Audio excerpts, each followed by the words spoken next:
Isang nakakagulat na balita ang yumanig sa buong bansa matapos kumalat ang umano'y scandal video ni na First Lady Liza Marcos at dating Senate President Tito Sotto. Ayon sa mga ulat, unang lumabas ang video sa social media at agad itong nag-viral dahilan upang magdulot ng samut-saring reaksyon mula sa publiko. Marami ang nabigla at nagtanong kung totoo nga ba ang nilalaman ng video o kung ito ay isa lamang sa mga ginagawang black propaganda laban sa mga kilalang personalidad sa politika. Kasunod ng pagkalat ng video, lumantad si Anjo at ibinunyag umano sa media ang lahat ng detalye kaugnay sa nasabing issue. Sa kanyang pahayag, sinabi niyang oras na raw upang malaman ng publiko ang katotohanan sa likod ng mga itinatagong lihim ng mga makapangyarihan. Gayunpaman, may ilang sektor ang nananawagan ng maingat na paghusga at panawagang hintayin ang opisyal na investigasyon bago maniwala sa mga kumakalat na impormasyon online. Sa ngayon, wala pang opisyal na tugon mula sa panig ni Liza Marcos at Tito Sotto hinggil sa issue. Patuloy pa ring pinag-aaralan mga autoridad ang pinagmulan at pagiging totoo ng naturang video.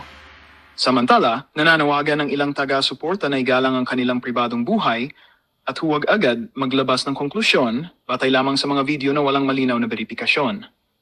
Habang lumalalim ang kontrobersiya, nananatiling tanong ng bayan, ano nga ba ang tunay na kwento sa likod ng pasabog na ito?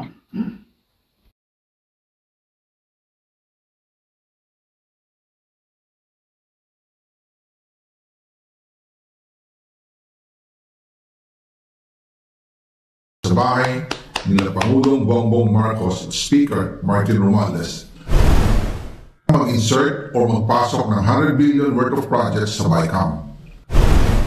Sana po ay hindi nila ako mapatay bago ko mailabas. Nag-deliver papunta sa bahay nila Pangulong Bongbong Marcos at Speaker Martin Romualdez mag-insert o magpasok ng 100 billion worth of projects sa BICAM. Sana po ay hindi nila ako mapatay bago ko mailabas ang lahat. Ginawa ko lang ang utos sa akin, pero ngayon, handa na akong harapin ang lahat. Ginagamit ng administrasyon ang buong resources ng bansa para tumahimik ako. That he will shoot me if I will talk. Gagamitin ako bilang panakipbutas sa kanilang kampanya laban sa korupsyon. Hindi na ako mananahimik, ilalabas ko ang lahat ng katotohanan. May resibo, may ebidensya, at may pangalan. Para sa bawat Pilipino, alam ko na buo ang galit ninyo sa akin ngayon. Nauunawaan ko rin kung bakit. Lalo na at malaki ang halagang nakataya. Pero bago kayo humusga, hayaan ninyong ipaliwanag ko ang buong katotohanan. Matagal akong hindi nagsalita dahil may direktang utos sa akin. Huwag nang bumalik ng Pilipinas at manahimik na lamang. Umalis ako noong July 19, 2025 para sa aking medical check-up. Nakaplanong bumalik pagkatapos ng SONA ni Pangulo. Pero habang papauwi na ako, tinawagan ako ni dating Speaker Martin Romualdez at sinabihan, "Stay out of the country. You will be well taken care of as instructed by the President." Noon naniniwala pa ako sa kanila, kaya't hindi ako bumalik. Tumikom ang aking bibig, sumunod ako, pero ang hindi ko alam, ang ibig pala nilang sabihin sa aalagaan ka namin ay gagamitin ako bilang panakipbutas sa kanilang kampanya laban sa korupsyon. Ginawa nila akong poster boy ng kanilang sariling kasinungalingan. Ngayon, hindi na ako mananahimik, ilalabas ko ang lahat ng katotohanan. May resibo, may ebidensya, at may pangalan. Nagsimula ito nung tumawag si Sekmina Pangandaman sa akin nung nag-umpisa ang BICAM process last year, 2024. Ang sabi niya, katatapos lang ng meeting nila ni Pangulo at may instructions na mag-insert o magpasok ng 100 billion worth of projects sa BICAM. At sinabi pa ni Sekmina, you can confirm with Yusek Adrian Bersamin dahil magkasama sila sa meeting ni Pangulong BBM noong araw na yon. Tinawagan ko po agad si Yusek Adrian Bersamin at tinanong ko kung may instruction nga ba ang Pangulo na magpasok ng 100 billion during their meeting. Ang sabi niya ay totoo nga po. Right after our conversation, tinawagan ko po si dating Speaker Martin Romualdez at nireport ko ang instructions ng Presidente to insert the 100 billion projects. At sinabi niya sa akin, what the President wants, he gets. After ng ilang araw, nag-set po ng meeting si Sekmina Pangandaman at Yusek Adrian Bersamin sa amin ni dating Speaker Martin Romualdez sa Aguado Building in front of Gate 4 ng Malacanang at nandoon din po si Yusek Jojo Cadiz. During the meeting, binigay po ni Yusek Adrian Bersamin ang listahan na worth 100 billion. Tinanong ko po si Yusek Adrian kung saan galing ang listahan. Ang sagot niya, galing kay PBBM mismo at binigay niya ito mula sa brown leather bag. Nung sinabi po ni Yusek Adrian Bersamin yung brown leather bag, naalala ko noong nasa Singapore kami right after the elections of May 2022 sa Hilton Hotel, kami ni dating Speaker Martin and PBBM habang pauwi at pabalik ng Pilipinas, hinabol ng PSG ang brown leather bag at ang sabi ni PBBM, maiwan na lahat, wag lang ang brown leather bag. Kaya naniwala ako na utos talaga ito ng Pangulo. Pagkatapos ng ilang araw, I informed sina dating Speaker Martin Romualdez, Sekmina Pangandaman, Yusek Adrian Bersamin, and Yusek Jojo Cadiz na kung pwede 50 billion lang ang ipasok sa program funds dahil so sobra ang DPWH funds versus sa DepEd. In practice, hindi pwede na mas malaki ang budget ng DPWH kaysa edukasyon. And yung balance na 50 billion, ilagay na lang sa program funds for the 2025 budget. Dahil Office of the President din ang nagre-release ng lahat ng unprogrammed funds. Pagkatapos ng isang araw, tinawagan ako ni Sekmina at sinabi ang mensahe ng Pangulo. Ipasok ninyo yan dahil pinangako na sa akin ni Speaker Martin yan at hindi na pwedeng baguhin. Kumbaga, ang utos ng hari hindi pwedeng mabali. Again, I informed the Speaker and asked clearance about the instructions ng Pangulo. At ang sabi niya, wala tayong magagawa. Kaya po nagtataka ako kung bakit sinasabi ni Pangulo na hindi niya makilala ang budget, samantalang lahat na binawas at dinagdag sa mga ahensya ng gobyerno ay humihingi ng approval sa kanya si Sekmina Pangandaman. Alright mga kareaksyon, handa na po ba kayo? Ito na po si Senator Marcoleta. Babanat na po mga kareaksyon. Ito panoorin po natin ha. Ito po yung live. Live po ito mga kareaksyon na re-reactionan natin. Ito na po, Senator Marcoleta. Pasok! So, tingin ko po nung pa po, meron yung pork barrel pa po yata ang tawag dun eh. So, yun po yung panahon na yun na noon ako nakakaalam na merong certain amount intended for each legislators. Yun po. Senator Marcoleta is recognized. Salamat, Mr. Chair. I was a little bit excited this morning, Mr. Chair, nung makita ko yung 7th public hearing dahil nakita ko dun sa witnesses and resource persons. Yung new invitees is Congressman Ferdinand Martin Romualdez Sr. Only to be disappointed na hindi ko po siya nakita ngayon. And I also note, Mr. Chair, na ginamit po niyong basis, yung sulat po sa inyo ni Speaker Faustino Bojidi.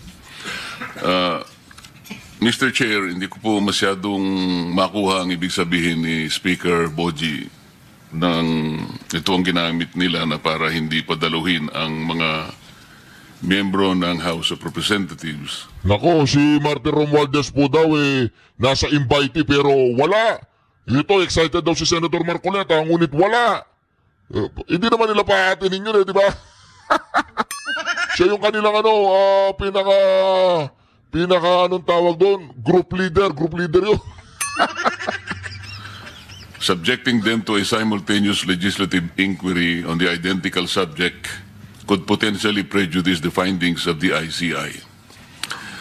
Pasensya na po, Mr. Chair. Note, Mr. Chair, na ginamit po niyong basis yung sulat po sa inyo ni Speaker Faustino Bojidi. Ito po, ulitin po natin para mas maliwanag. I was a little bit excited this morning, Mr. Yun. Chair, nung makita ko yung 7th public hearing dahil nakita ko dun sa witnesses and resource persons. Yung new invitees is Congressman Ferdinand Martin Romualdez Sr. Nako. Only to be disappointed na hindi ko po siya nakita ngayon. And I also note, Mr. Chair, na ginamit po niyong basis yung sulat po sa inyo ni Speaker Faustino Bojidi. Mr. Chair, hindi ko po masyadong makuha ang ibig sabihin ni Speaker Boji ng ito ang ginamit nila na para hindi padaluhin ang mga miyembro ng House of Representatives, subjecting them to a simultaneous legislative inquiry on the identical subject could potentially prejudice the findings of the ICI. Nako. Pasensya na po, Mr. Chair, pero hindi ko po talaga maintindihan yun. How can the findings of the ICI be prejudiced by their presence here? As a matter of fact, kahit na identical pa ito, ang atin pong mandate is in aid of legislation. And the ICI, I don't know what is their mandate. So, hindi po siya siguro justification. As I said, I was excited, pero ngayon po, kasi mas maganda sana kung nandito siya. It could have been more substantial sana. Having said that, Mr. Chair, siguro, isang araw na-process na natin ito kung ano ang dapat gawin talaga sa mga invitees na to. More particularly, the members of the House of Representatives that were initially mentioned at some point in several testimonies of the respondents that were invited by this committee. Wala, hindi sila invite, hindi sila papupuntahin dyan. Umasa ka pa, Senator Marcoleta. Unless talagang patatalsikin na yan si Tito Soto dyan sa may Senate President posisyon, di ba? Kaya dito wala yan. Nagtatawanan nga po sa comment section eh. Tignan po ninyo sa comment section natin na sinasabi po ng karamihan ng ating mga kareaksyon ay Sarsuela daw, may script, gawa-gawa lang yan. Wala na ang sambayan ng Pilipino habang hindi natutumbok yung pinakaulo ay wala po silang gana dyan sa investigasyon ni Pinky Lacson. May I now proceed, Mr. Chair, to Engineer Bernardo. Kagaya po ng napansin sa pagtatanong ni Senator Kiko, ako din ay ganun din ang aking observation. Merong bahagi ng iyong salaysay na talaga namang very, very descriptive, talagang even the minutest detail. Ito'y mapapatotohanan sa dami ng mga pahina at mga saknong na binanggit mo. Kung halimbawa pag-uusapan, Senator Jingo Estrada, Senator Ramon Rebillan, talagang, kumbaga sa comics, wala ka nang hihilingin pa. Nandun na lahat. Pero pagdating sa bahagi ng mga congressmen or congresswoman, tipid na tipid ka. Halimbawa, yung Congressman Saldico, wala ka man lang sinabi tungkol sa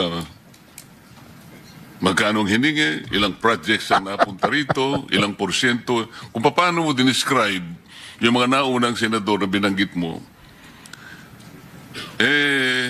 iniisip namin ni Senator Kiko na dapat ganun din sana. Yun! Sa ganung paraan, makikita mo talagang walang pinagtatakpan. Malinaw na malinaw na ibahagi mo talaga yung nalalaman mo. Lalong-lalo na sa'yo, May script. naintindihan. May script nga, Senator Marcoleta. Merong script. Reaction TV, tuloy mo na. Maya ka na magsalita. Huwag ka, tuloy na po mga reaction. Ito na. Huwag na kayong magalit. Tuloy na. Ako sa tagal ng iyong paglilingkod sa DPWH, ikaw ay sagana na sa karamihan ng eksperyensya at pakikipag-ugnayan sa maraming tao, kaugnay ng iyong trabaho. Ito po, Mr. Chair, litaw na litaw, binanggit tatlong congressman and congresswomen dito Talaga pong napakatipid po ninyo. Sa makatwid, dito lang po ay kung ako ihahatol dito, meron po kayong deliberately na parang hindi na gusto pang ihayag yung maaring nalalaman po ninyo. Kaugnay po nito, Mr. Chair, nung tinatanong din ni Senator Kiko, kahit na mathematical lang or arithmetical estimation, kung talagang napakahalaga po nun eh. Initially, ito po yung mga nasa notes ko din. Nagkakaisa pala kami ng direksyon ng pagtatanong. Bakit kinakailangan sangguniin mo ang abogado mo at pagkatapos ay makikipag-ugnayan ka kay Prosecutor General? First of all, Mr. Chair, I want to know if the Prosecutor General was invited in this meeting. May I respond, sir?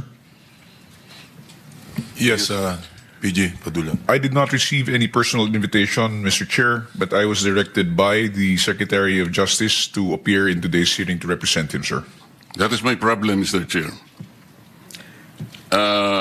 Ito po, nalilimitahan yung kakayahan ng committee ito na magpahayag ang mga respondents. Katulad nung tinatanong ni Senator Kiko, at yun gusto kong maitanong, bakit kinakailangan po na pigilan siya at some point on the things that he might be able to shed light to this committee? Ano ngayon kung halimbawa tamaan yung mga ibang tao sapagkat ito naman ay pagsasalaysay ng kanyang buong nalalaman? Ang totoo niyan, indicative na sa mga ibang pinagsasabi niya rito na gusto niya talaga. Gusto niyang ihayag ang buong katotohanan. Pero dahil ba sa he is a potential applicant to Witness Protection Program, may influensyahan, malilimitahan ang kanyang exposure dito. Ito po yung hindi ko maintindihan, Mr. Chair. Why is the Department of Justice at some point is interfering in the proceedings of this committee?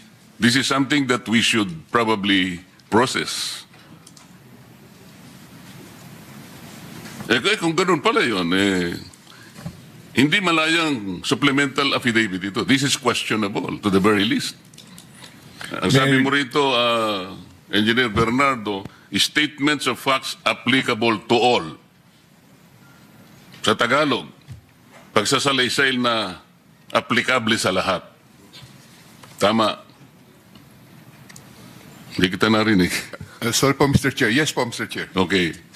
Kung ito'y pagsasalaysay ng applicable sa lahat, katulad ng binabanggit mo sa paragraph 9, I can confirm based on my personal knowledge that in some form or another or in various extents, most proponents have their own designated contractors who will take on the projects for the former's benefit and advantage. Sometimes other proponents would request me to suggest contractors for them who are known to me or referred to me by friends and other personalities. These are situations that national and local elected politicians would request me to source projects for them. Di dapat ihayag mo rin lahat. The problem is there is a prosecutor general who is not very interested in prosecuting people.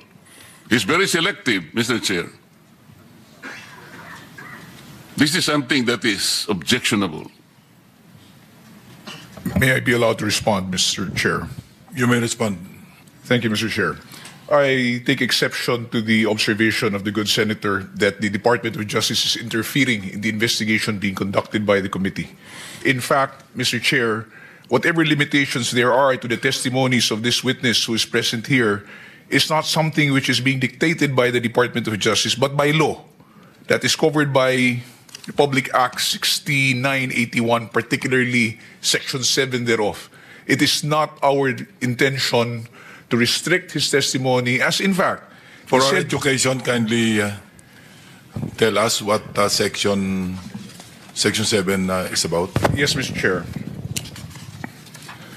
Section 7 of RA 6981 clearly states confidentiality of proceedings. All proceedings involving application for admission into the program and the action taken thereon shall be confidential in nature. No information or documents or given or submitted in support thereof shall be released except upon written order of the department and of the proper court.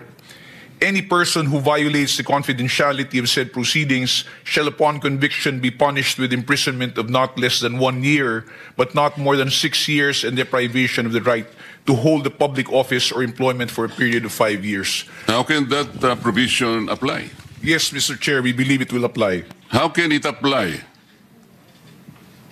Tinatanong lang ni Sec Kiko, ni Senator Kiko, tinatanong lang namin, magkano ba lahat? How does provision apply? Mr. Chair, any matter pertaining to the... No. I'm not talking about any matter. Senator Kiko and myself is only trying to extrapolate gaano ba kalawak, the magnitude of this whole thing, para magkaroon lang kami ng mental picture about this. To explain that, Mr. Chair, if I How may be can allowed. that provision apply? Why would you limit the witness from telling at least an idea of how much it is? Mr. Chair, in the earlier proceedings, the question asked by Senator Pangilinan was already addressed by this representation when we said that the witness may openly give a mathematical computation of what is based in the affidavit. There was no restriction given by the Department of Justice. I think that is on record, Mr. Chair. Okay, why are you intervening? Because of the provisions of the law on confidentiality, sir, that is why it was referred to us. It was referred to us by the witness because he has The matter of memorandum of giving us an agreement. estimate is a confidential matter? No, precisely, Mr. Chair. That is the reason why we had already acceded to the request of Senator Pangilinan. Mr. Chair, With the permission of Senator Marcoleta. Just a point of information for our colleagues. Yes, actually, I precisely pointed out that it's already a public document that was submitted to us, and all that Mr. Bernardo would do is to make a mathematical computation of, or an estimate, a ballpark figure of the amounts that may have been, total amounts that may have been involved, based solely, and within the confines of the affidavit, and therefore I was satisfied. But yes, and the DOJ said they will submit. They have allowed, or they will be submitting, or they have agreed that Mr. Bernardo, their witness, will be submitting and address my request. may I continue, Mr. Chair? Mr. Chair, I'm surprised that an applicant to be processed under the WPP has the effect of limiting his testimony before this committee. This is a different matter altogether. Mr. Bernardo is being presented here. I think he was invited to shed light to the matters investigated in this committee. Whatever his use as a potential state witness, that is for the Department of the Justice to decide. Hindi dapat mag-conflict itong dalawang ito eh. Yun lamang ang point doon, Mr. Chair. Parang ang nangyayari with the presence of the Prosecutor General here, parang nalilimita yung gusto naming malaman dito. Lahat ng itatanong namin, kinakailangan i-refer sa kanya. O parang ikaw ang director dito, hindi yung chairman. Ito yung parang inconsistent na nakikita ko. Let me continue, Mr. Chair. Engineer Bernardo, hindi lamang ikaw, kundi kahit na si Engineer Alcantara or even Bryce Hernandez and others, palaging binabanggit ang pangalan ni Saldico, pati yung halaga ng pera, pati mga litrato ng pera na ito ibibigay kay Saldico, ito yung para kay Saldico. And for that matter, even the last witness presented before we adjourned, Orly Gutesa, connected also Saldico. Talagang maraming nagsasabi na talagay siya yung nasa center nito. And Gutesa did more. He connected the dots between Saldico and Martin Romualdez. Ang kinalulungkot ko dito, Engineer Bernardo, napakatipid nung pagkakalahad mo ng salaysay tungkol kay Saldico. Samantalang kay Engineer Alcantara, magkano na yun? 5 billion ng projects. At tinanong ka pa nga ni Engineer Bernardo, mahusay bang kausap si Engineer Alcantara? Mahusay naman po. Ang sabi ng chairman, tinanong ka, ano ibig sabihin ng mahusay kang kausap? Madali ka at saka honest kang mag-deliver ng, yun, di ba ganun? Yes, Your Honor po. Ayun nga po, bakit sa ganung exposure ni Saldico sa lahat ng transaction na pinag-uusapan natin dito,